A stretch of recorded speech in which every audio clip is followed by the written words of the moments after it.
I'm Aernout Peeters, 38 years old. I live currently in Rotterdam. I studied industrial design engineering in Delft, so nice.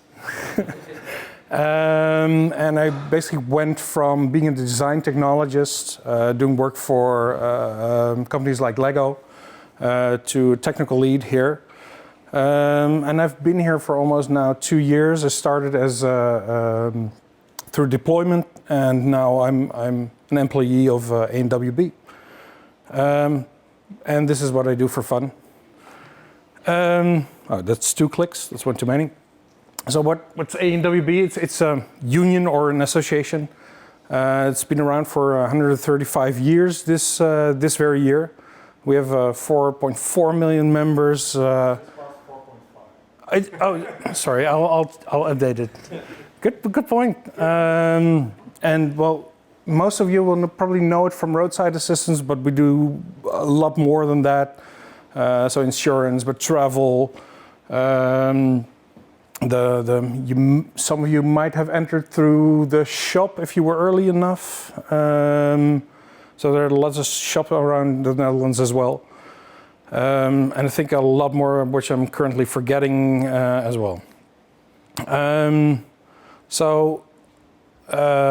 We made a bit of a transition. Since September this year, we've got what we call an app center. We've got 2 teams, most of whom are here, or even some older members. I see Samuel and I see Sanne. So they used to work, and Joey as well, of course. How can I forget you? We've got 1 manager and 1 technical lead. So that's that. Just before we go ahead, this is basically our graveyard, those are still there, but we used to be basically an apps publisher. So business lines went to go shopping at digital agencies and, hey, can you build me an app? Okay, sure, build an app.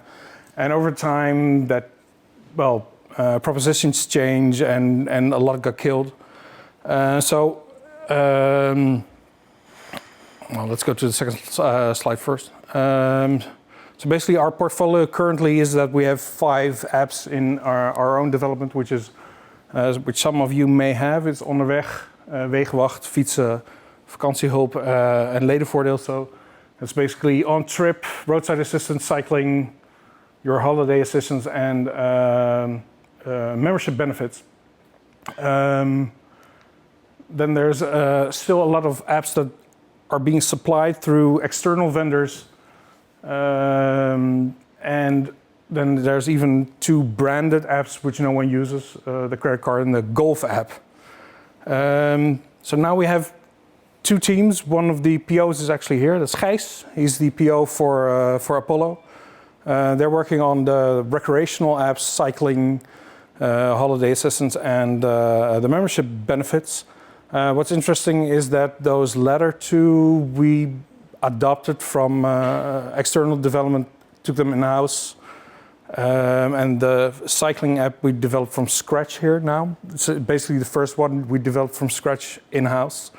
The other one is takes care of Wegenwacht and roadside assist and Onderweg. One of who worked on that originally is also here. That's Menno. So that was in a semi-deployment form developed and now adopted in-house. We took on board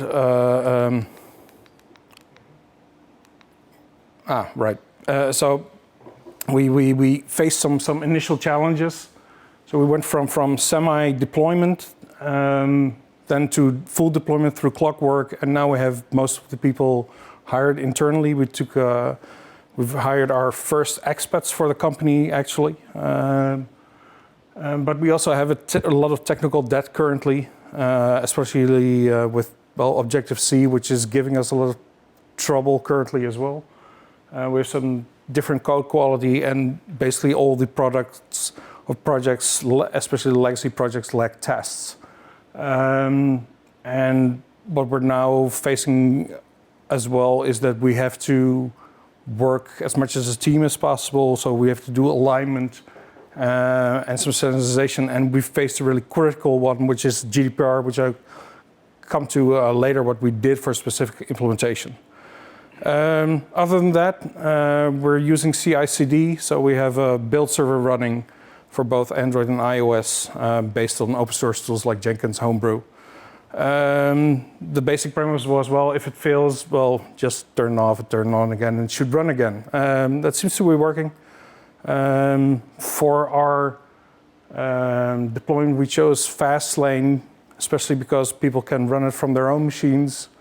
It's reliable, and it basically gives us what we want. For our strategy, we basically use it for PR approval and Fabric UAT builds. And currently for both iOS and Android for production builds as well. We've changed our branching strategy, or basically our strategy for triggering CI/CD builds a bit. We went from changes on master branches for uploads, but currently we're basically only using tags anyway, and depending on the tag format, it goes to either Fabric or to production. Right now, while we have two teams, we noticed that, well, we've got a lot of shared functionality, so we're working on a lot of generic stuff. We made a separation of concerns with respect to UI, but also core functionality, and trying to put everything as much as possible into modules, which we can reuse again. And there's some new pattern we're working on, which we call Action Hank. For those of you who've seen Dex's Laboratory, you might actually know what that is. So this is our foundation layer, or becoming our foundation layer. For UI, we're using atomic design. We have some basic stuff in our core library currently. And, well, the glue for Action Hank I'll come back to later. And all of those three combined can go into compounds, which are basically ready-made view controllers or Android activities. This is basically our map of modules we're working on. We've got one for GDPR, now for my ANWB as well. And we're working on abstracting some of the other things as well. Some are planned, some are have to be refactored from apps that are currently using them. So like logging module, info and help. And some are planned, like a driver mode. I'm trying to work on a template for apps, so which every app should at least try to adhere to, so it becomes more standardized. Yeah, it's not that special. So I'm going to talk a little bit about the Action Hank, the library we're working on. It's a pattern, stateful pattern library. I also call it Short's baby. So our goal is to create a predictable state library with parity between iOS and Android. We really want to try, at least whereas our public methods are concerned, we try to be as equal as possible between both Android and iOS, if we can. So to give you a bit of context, everyone here should at least know MVC, I hope. The thing is, well, most of you know the term massive view controller. You can do so much in a standard view controller that it becomes bloated. So a lot of people switch to MVVM-like structures. And it solves some problems. It solves especially the ambiguity that's possible between views and model are always, both of them will always be in sync. But there's still a problem that the entire state for the view controller can still be manipulated from multiple entries. And the role of the controller on the right has become a bit ambiguous. So we took some, or basically Sjoerd took some hints from Flux. working on a unidirectional data flow, and this is a very simplified version of what we actually have now. But in total, it means that every manipulation you want to do to your state of the entire view controller goes one way. So you have to go through an action before you can actually realize a state. I won't go too deep into this, but for us, it mainly helped by making state for a view controller predictable, and therefore the automated testing becomes really easy. You can basically manipulate your state, and then your UI is also really predictable. We have mainly two components. There's a store that keeps track of your state changes, and there's an action which is a bit of a complex pattern. It's a mix of a promise and an observable.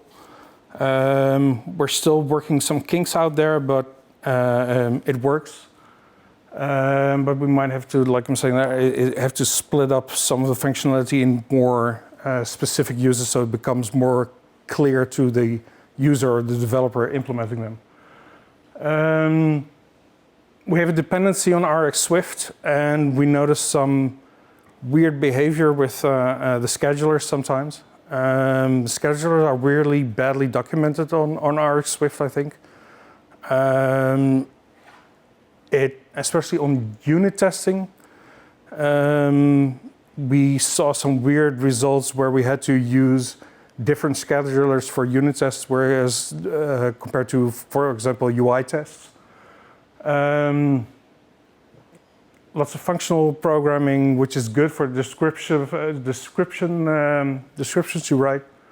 But well, we noticed some steep learning curves, and especially with side effects, capturing self in all those functions is really a puzzle. Finding out what gets captured and where you have to release what. Do you have to mark it as weak? Do you have to mark it as unowned?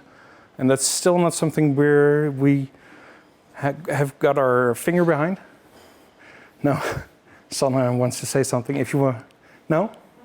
No, you're welcome to say. Do you have a comment?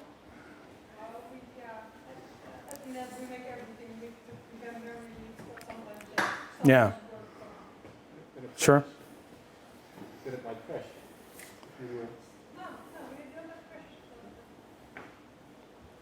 Basically, you're forced to unwrap everything after that.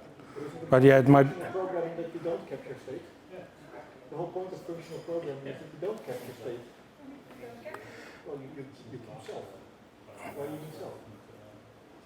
Sometimes there is a side effect where you would use it, and then unfortunately you have to think about that. It's definitely less of an issue with Android and Kotlin because it does its memory management in a different way. It uses garbage collection, so it takes usually a longer time to release that memory, but it's not as prone to leaks in that way. The other part I want to talk about is GDPR. I'm going to show some examples what we did actually to establish that.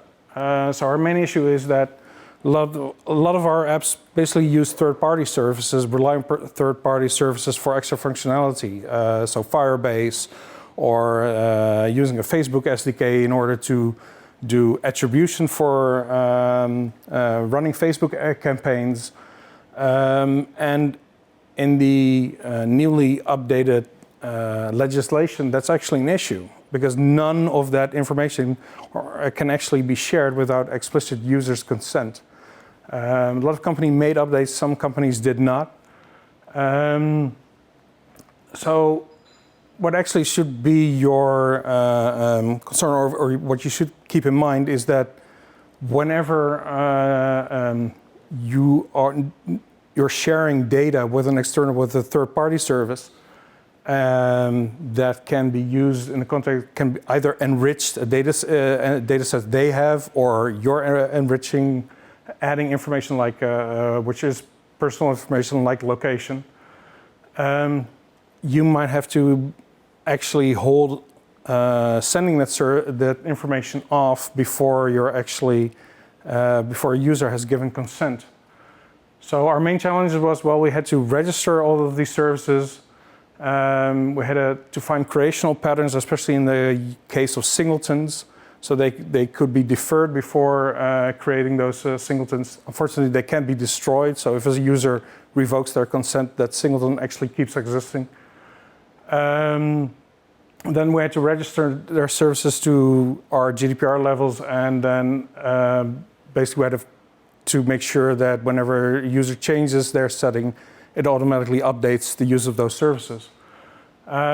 This one is really washed out, but this is basically a map of components I was drawing out and a user flow. We didn't use everything, but it was just a thing, a speak or conversational object for us to align each other with. So what we first did is, well, we had to wrap a service. So choose a unique name, make it generic for the service itself, and we just call it a service wrapper, and then we add it to it. The main issue is that any does not equal service wrapper core location manager. That is because Swift doesn't allow for covariance in user-defined types, whereas Kotlin is much more lenient and basically says instead of any, it would use an asterisk, and it's completely okay with adding that to that array. So we had to use some type erasure there, which is basically why we use an internal protocol which uses an any service, and that lets us use the array of that service wrappable, so we can actually add that location service to that services array. It's unfortunate you have to do it, but it is what it is. Another strategy would have been to make a struct wrapper, like for example the any hashable. But I saw that the implementation is a little bit more comprehensive, especially for any hashable. If you look it up, what they're actually doing for any hashable in the repo, it's actually a lot. Then we had to add some functionality for enabling and disabling a service. Sure. Maybe you'll get to it later, but when do you use the any service in your case, that property? In this case, I don't have the example just yet, but if you want to be able to access it from a different point, so basically it's used. I'm thinking, where am I using it? Because I am using it. I might have to look it up for you again.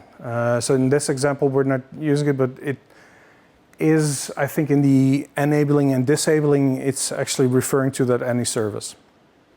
If you don't actually need it, then you leave it out, then it would be a very simple. If you just had it in there, it would be very normal. It might have been. I think it might have been there just to be able to allow access to that service from. I'm pretty sure it's actually that to ensure that you can actually access the service from that array. So otherwise, you wouldn't be able to access the service itself, and then you can provisionally cast it to. If you know what type it should be, then you can actually. Yeah. But you can actually access it, and without it, you wouldn't be able to access it from the services array. So we added some functionality for enabling and disabling it. And in total, we created three closures. One for creating the service, one for enabling and disabling it. So you initialize it with those three closures, and then when you're done, ideally you would just create an override. So for example, for this location manager, and your enabler would start updating the location, and disabler stop updating it, and then you can just create your location manager service from there. So one of these subjects is also why enums are really cool. Well, enums are really cool in Swift, much more cool than in Kotlin. Sure. So this is a part of the permission enum we're using. And we're using a tuple basically for these levels. And we also extend it for example, for Firebase in itself, we map that to our lowest level. I'll add some caveats to that later in the context of Firebase, but that's for more of an addendum. And so we can register Firebase permission like that. Mainly our thing is that we have to be able to check for permission if it meets a certain requirement. So you have a certain permission, you compare it to another one. I still think that the comparing tuples against one another can be a little bit cleaner, but for now this works really nicely. It's especially if you're trying to compare tuples in an if statement. So enum tuples in an if statement becomes a bit less clean.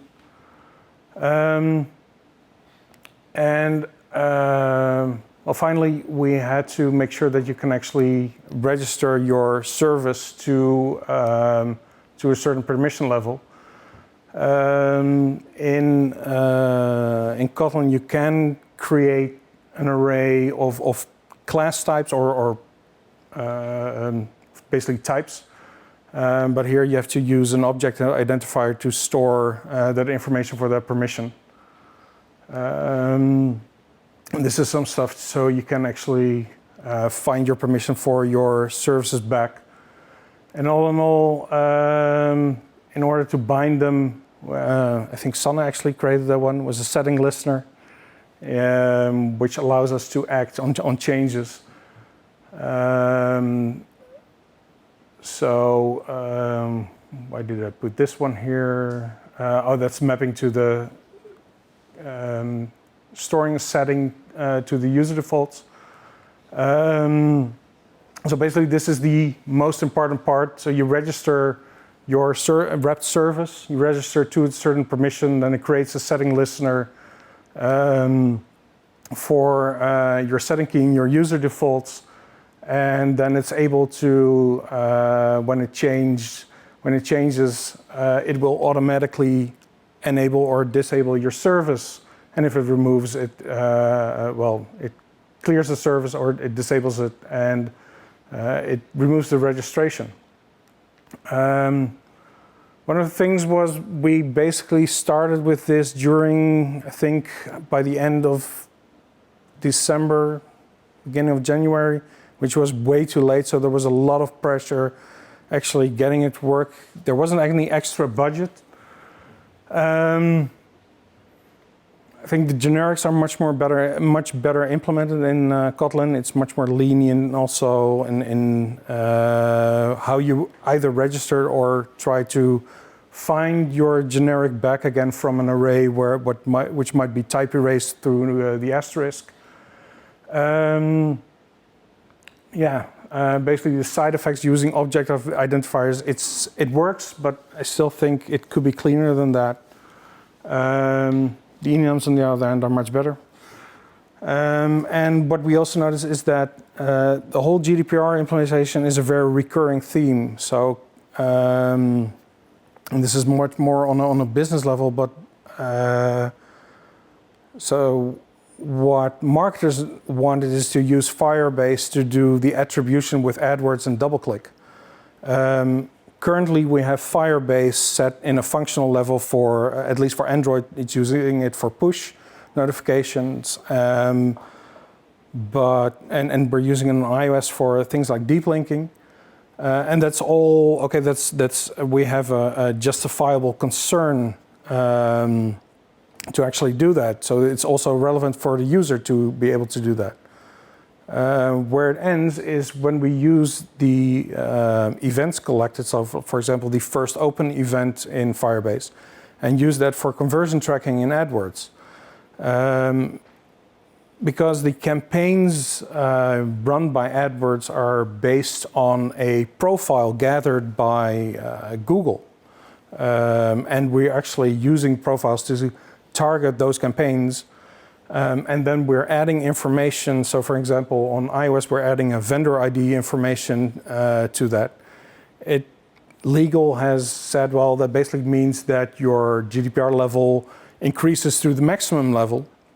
And that means that we have to split up now the individual functionality of Firebase, which is basically push Crashlytics, their own crash reporting, which they've deprecated, analytics, and one more.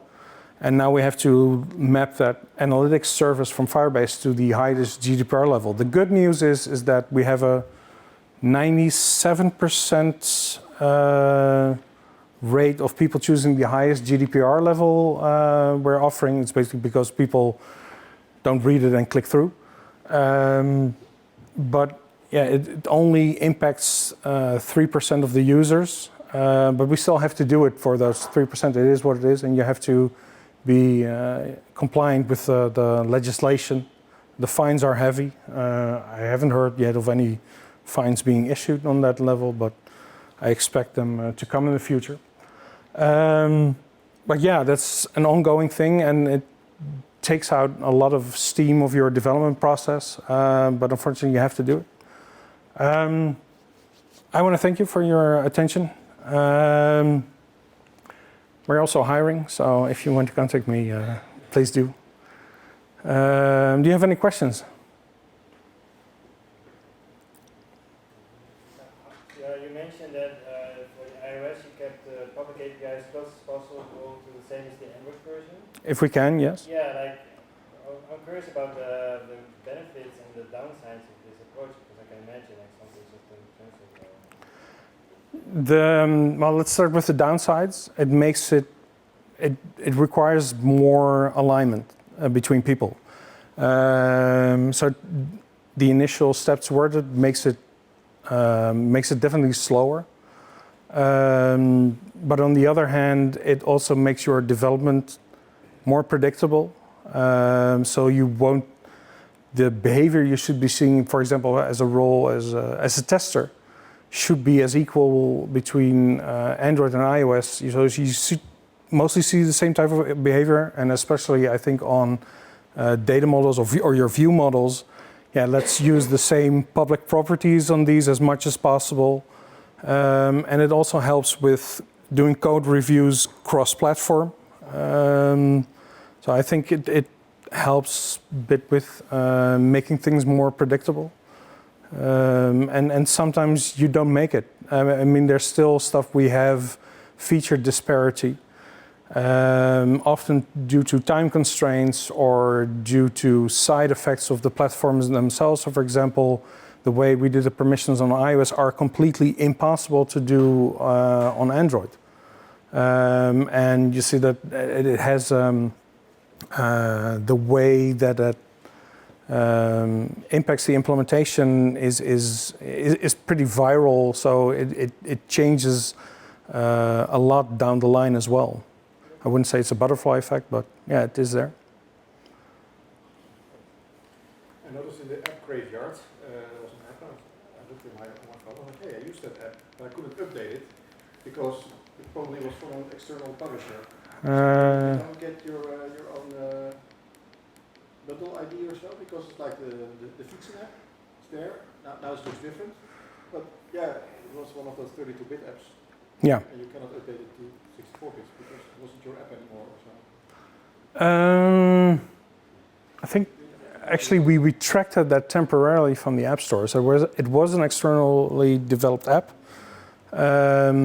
We didn't adopt the source code.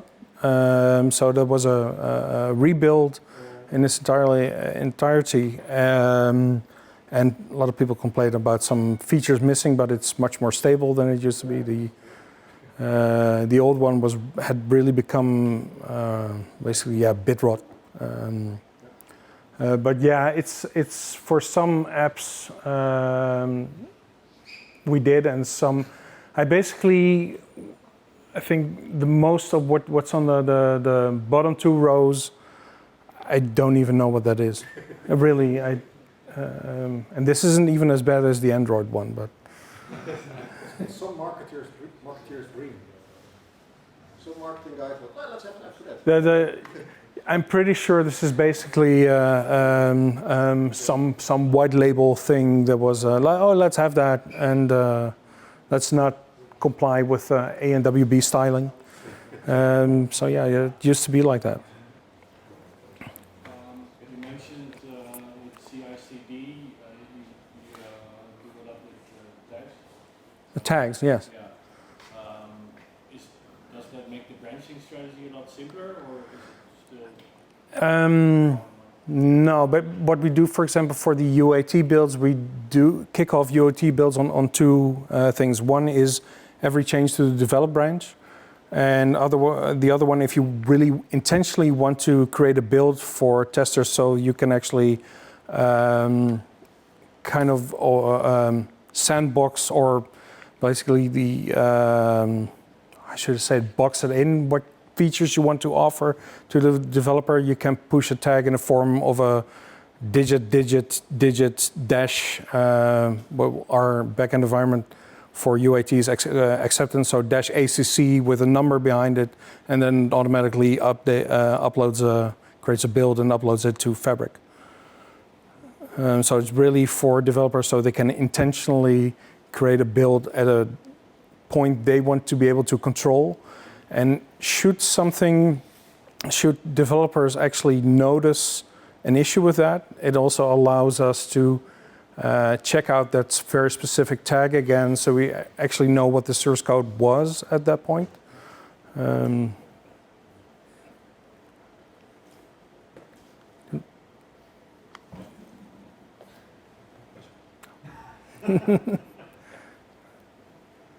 At some point you were showing the enum with Yeah. the permission levels, and you added a V1 inner enum.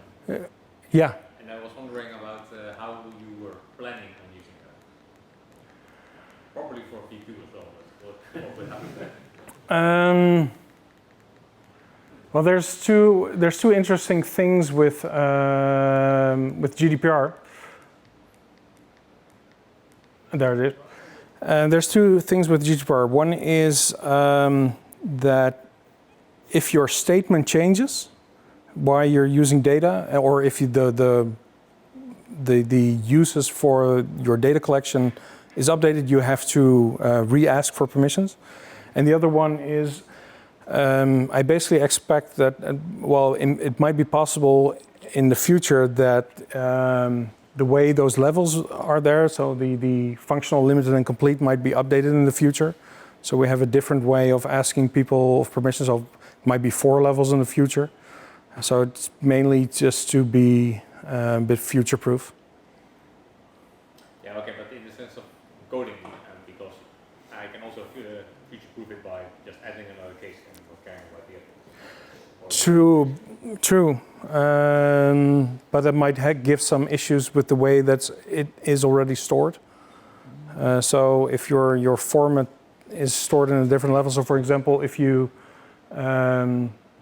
update those levels, but then in your store container, there's basically an int only stored, like a 3, and it doesn't know where it's actually coming from, and then it maps back to the new levels.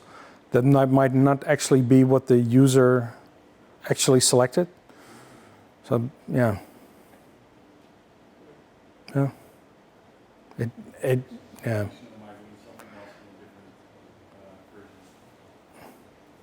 We basically expect that the format might change in the future, but we don't know either, so we call it V1. It's not that well thought out. It usually falls with a V1 tag. Yeah, and even I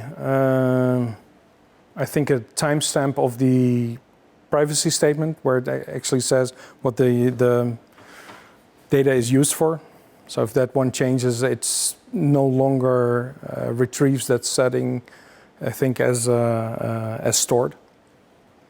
So it thinks, oh well, I have to re-ask for permission because it's the version of the privacy statement changed. So we basically use a reverse date notation string for that only. Yeah. Anyone else? Well, thanks. Anyway.